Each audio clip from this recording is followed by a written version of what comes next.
Ako po ay si Master Sergeant Jose Noel Lusada, Philippine Army retired, the President of Scout Ranger Alumni Association, South Cotabato Chapter, member of the Class 103-91, Mansu. Ito po yung kwento ng buhay ni Sir Rene Randy Dado, Class 91 sa PME. Siya po ay aking naging classmate sa Ranger Class 103 at nung kami po ay nag-graduate, nakapagtapos sa aming kurso, agad naman po kaming assign dito sa Mindanao sa 6 Scout Ranger Company, na kung saan 4 kaming enlisted personnel at isang official na si Second Lieutenant Rene Randy Dado. Master, itong kwento na ito kasi ni-request ko, especially na ikwento mo dahil medyo mapait kasi sa'yo to dahil nangyari nga sa isang opisyal na napakabait at malapit sa'yo. And ganun din siya sa akin kasi. Ako si Colonel Eclerin na inalagaan bilang tunay na tao ni then Cadet Rene Randy Dado nung ako'y plebo sa PMA. Hindi ako siguro nakapunta ng West Point kung hindi sa kabaitan ni late Rene Randy Dado. And kaya ko in-special request ito na ikwento ni Master Sergeant Lusada dahil tribute namin sa kanya dahil yung kaisa-isang panahon na nagbakasyon ako galing West Point, may nagsabi sa akin na puntahan mo yung body mo sa simbahan na ganito. Yun nga sa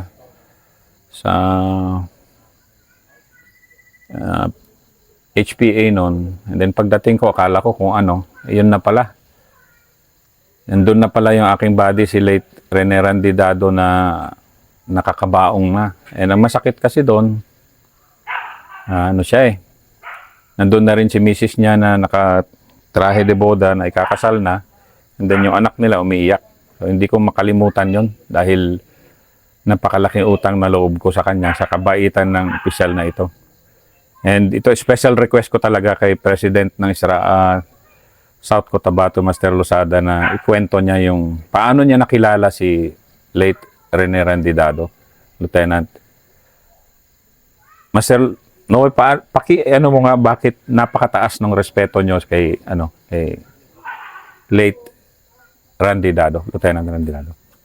Sa ganitong pangyayari, sir, mula nung kami na i-graduate, bilang classmate sa Ranger, yung unang-una, yan yung hindi namin makakalimutan, na may assign sa field, sa Ranger Company, na kung saan ay kasama namin yung classmate namin na isang opisyal at maalagain. Nararamdaman namin bawat isa sa amin na member ng Class 103, 4 kami na private na na-assign. Doon namin na-feel na si Sir Randy ay di lang sa magka-classmate, maalaga talaga siya sa mga kasama. Unang-una, kahit sa pagkain namin, tinatanong kami kung tapos na ba kaming kumain. Tinatanong kung anong ulam namin. Tapos kung hindi pa kami nakapagkain, hindi pa kami nakakain, alok niya sa amin yung sa kanyang ulam, kanyang pagkain, na kung saan sa tingin niya ay sobra sa kanya. At sobrang na-appreciate namin kasi ayaw niya ibigay yung pagkain na naging tira lang o naging sobra niya.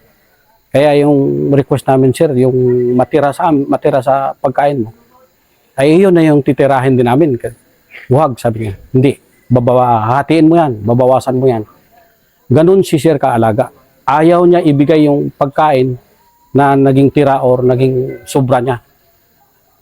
Kung kakain, ipapakain niya sa amin, sabay kami. Kung ibibigay niya, hatiin niya yan. Tapos siya yung mag-i-instruct kung, sige, bawasan mo pa. Ganun siya ka maalaga sa amin. At saka si Sir Randy, ma-feel ko talaga na sobrang bait, sobrang lapit ng loob ko rin sa kanya. Hindi lang sa kami nagka-classmate. Eh, kaming mga classmate niya, ay maranasan namin na i-massage siya, masahihin. Yun yung pinakalambing niya sa amin. Kamuti namin yung likod niya. Sabi, kahit naka-full uniform kami, huhugutin yung nakatakin na t-shirt niya, huhugutin yan. Papakamot sa likod, sabay tapik. Okay na, okay na. Ganun siya kalambing sa amin.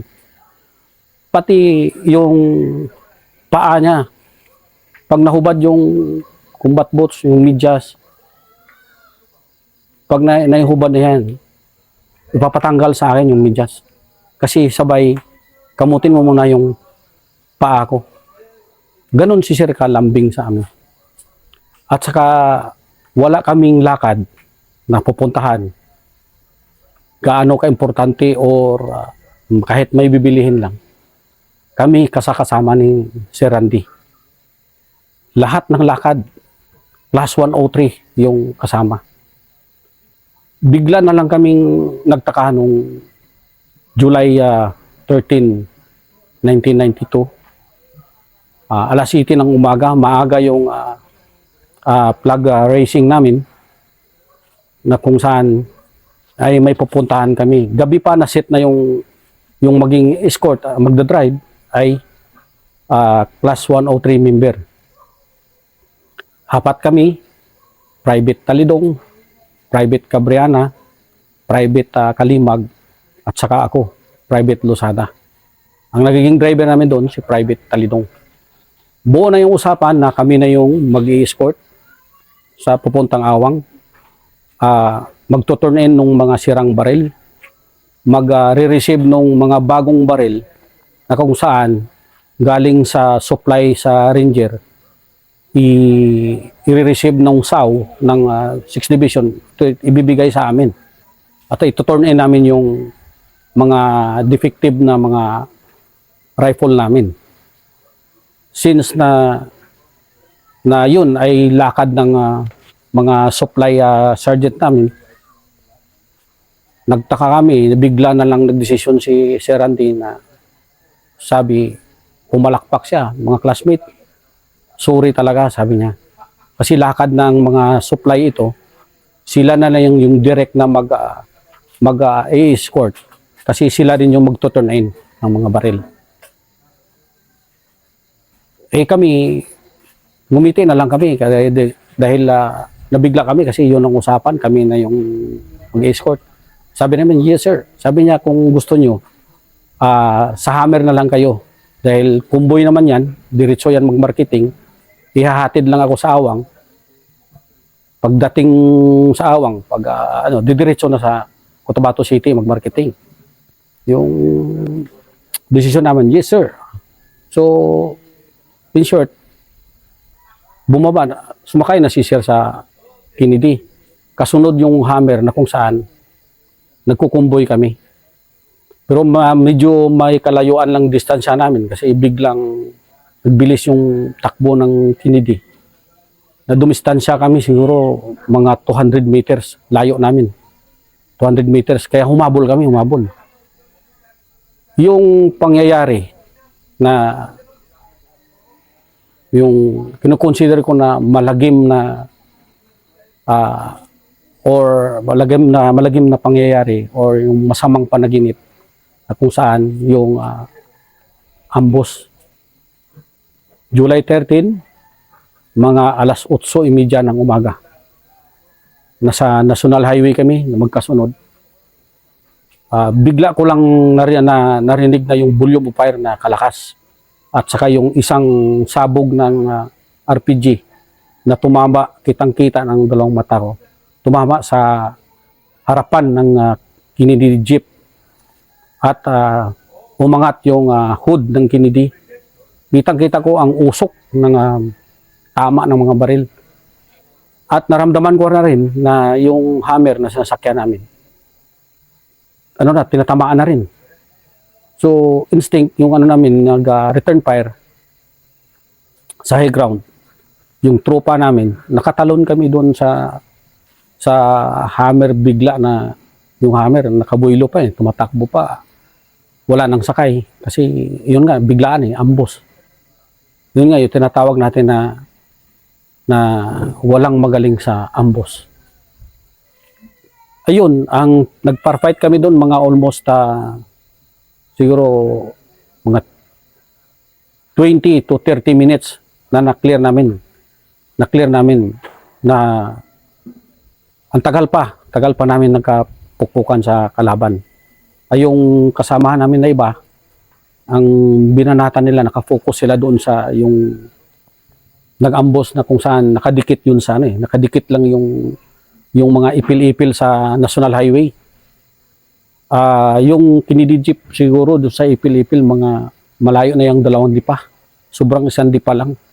So ganun yung posisyon ng kalaban. Nakita namin ang trucks doon, durog talaga yung mga damo at saka lahat ng maliliit na ipil-ipil doon. At saka yung mga twigs ng mga kadaliri kalaki, putol-putol yun. Sa sobrang dami nung nagkandak ng ambos. Kaya nahirapan din kami noon na labanan kasi may nasa high ground pa Kasi yung focus ko doon yung sa high ground, kasi pag hindi namin makontrol yung nasa high ground, sigurado isa-isahin kami kasi kitang-kita kami nasa highway kami. Gumilid na lang kami. Yung kalaban namin, pareho yung position namin Nasa gilid din sila. Nung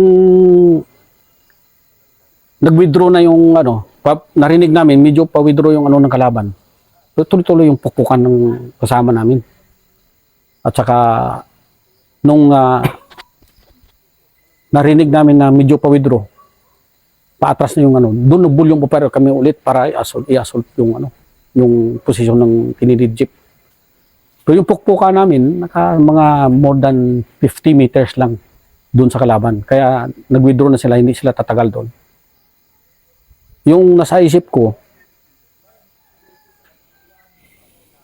habang nagkaputukan, yung inisip ko yung trupa, sisir kaagad. Sisiran din kaagad kung buhay pa siya.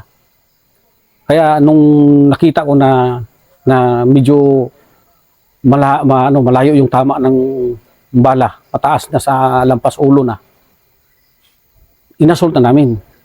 Yung pagdating namin, diretso ako kagad sa front seat sa kay Sir Randy. Nakikita ko nakabiti na siya. Tapos pinaupo ko. Niyakap ko sabay hila. Tapos hindi ko lang napansin na kung sino yung kasama ko nagbuhat kasi sa sobrang bigat. Dinala namin dun sigaw ako na ang hammer. Ang problema, siyempre nagkapukpukan, wala pa yung driver. Yung nakita ni Sergeant Pahota, yung chief namin, nakita niya na may wounded na hawak kami. Nabante na yung kagad yung hammer. Ngayon, kinuha namin yung 2 pang pinaupo si Sir, pinasandal dun sa gilid ng Kennedy Jeep. Kinuha yung, kala namin mga patay. Patay yung 2, si Master Murata at saka si Sergeant Baybayan. Inilagay namin, kinarga namin kaagad sa hammer. At saka yung isang driver on the spot, kinuha namin, kinarga. Si Sir Randy sa taas. Nauna yung 2. Kaya yung paabante na kami, may narinig akong tulungan niyo ako. Mabuhay pa ako. Ayun, si Master Murata. Kaya yung patay sa taas, nilipat namin, binaba habang tumatakbo yung hammer. Nilabas naman yung 2 buhay na wounded. Saka si Randy, buhay pa. Habang tumatakbo yung hammer, yun may first aid ko pa siya. Tiningnan ko lahat ng tama niya. May 2 tama sa dito sa panga. Tsaka may tama dito sa paa. May tama dito sa balikat. Yung matinding tama talaga yung dito sa panga. Side dito rin yung yung ambos dito sa side. Bala talaga yung nakatama. Kaya nung halos hindi siya makahinga, dinukot ko pa yung dugo sa bunganga niya kasi buo yung dugo. At saka nakikita ko pinipilit niyang maghinga, hindi siya makahinga. Kaya piniga ko yung dito sa ilong niya. Kinuha ko yung mga buong dugo. At saka ayun, nakahinga siya. Yung mata niya nakatitig sa akin. Tapos yung left portion ng kanyang mata ay lumalabas. Ayun, binabalik ko. Kaya lang pag pwersa siya, kasi yun nga, habol siya ng hininga niya, lumalabas yung mata niya. Nahawakan ko nahawakan ko lang. Sabi ko, sir, kung marinig mo ako, magdasal po tayo ng Psalm 91. Sundan mo lang ako. Siya nakatitig sa akin. Alam na alam ko na willing siya na magdasal kami. Tuloy-tuloy yung ko, sir, mabuhay ka. Huwag kang matulog, sir, kasi mag-action pikit yung mata niya eh. Huwag kang matulog, sir, buhay ka. Kasi nakakalong sa akin. Ay tuloy yung takbo ng hammer. Ay nung papasok na kami sa awang, doon na nakita ko na umangat yung dibdib ni sir, tapos tumingin sa akin. Tapos nung pagtingin niya sa akin, biglang laglag na yung dibdib niya sa balikat niya. Tapos pumikit siya. Parang last breath niya, tumingin pa siya sa akin. Kasi yung focus ko dun sa kanya kasi gusto kong, sir, huwag kang matulog, malapit na tayo. Papasok na tayo sa awang. Malapit na tayo sa hospital, sir. Mabuhay ka, sir. Yun na, yung papasok kami, yun na yung huling tingin niya sa akin. Doon na nalagutan ng hininga si Sir Randy. Napakasakit na pangyayari na kung saan ayaw ko nang alalahanin. Pero dahil sa special request po ni Colonel Eclarin, na kung saan ay siya po ay may personal din na magandang alaala kay Sir Randy. At ito po ay aking ibabahagi para naman sa kanyang mga pamilya. At nung andun na kami sa awang,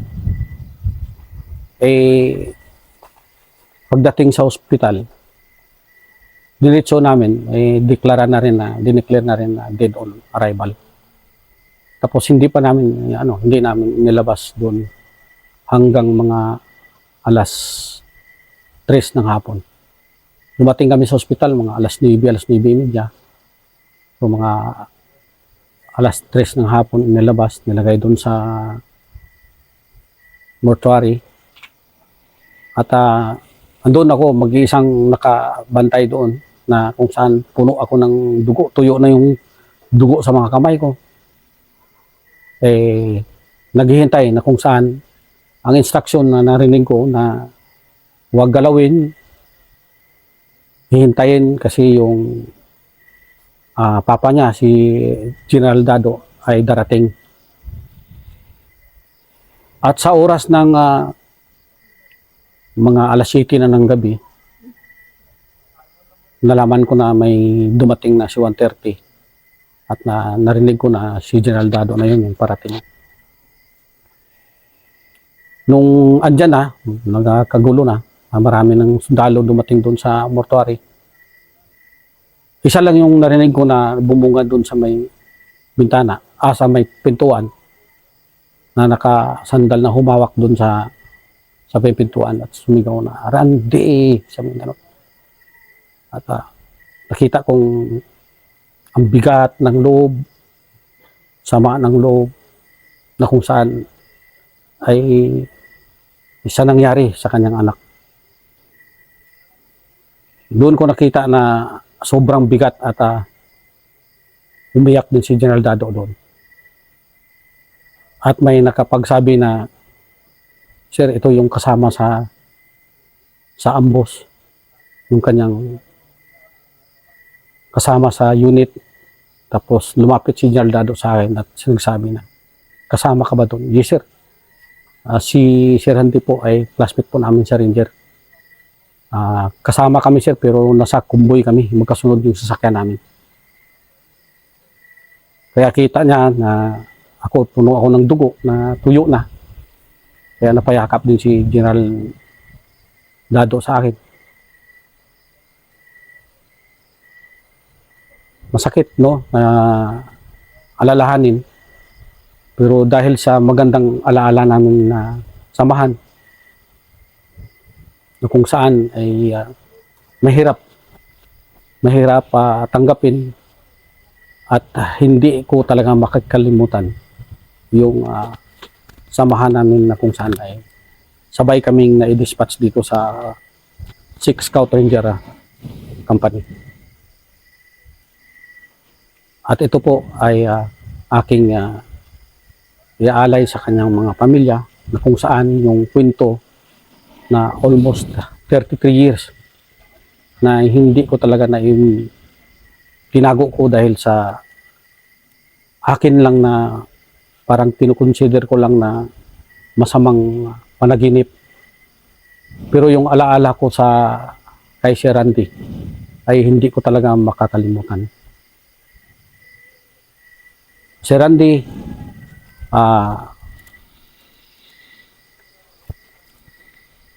hindi ko makakalimutan yung mga nakaraan natin.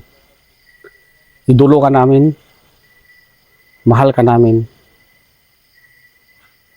hindi lang bilang classmate sa Ranger. Na-consider ka rin namin, sir, kapatid ka namin sa Ranger. Sa pangarap, naging isa tayo sa pangarap. At saka, sir, natupad na rin yung sinabi mo na pasisikatin natin yung Ranger. Sabi, yun yung binanggit mo sa amin, sir. Ngayon, sir, sikat na rin ang Ranger, sir. Kung saan ka man naroroon, masaya na kami, sir. At ako po ay nakapag-retire na rin. Sa Plus 103, mabuhay po tayong lahat. And God bless us all.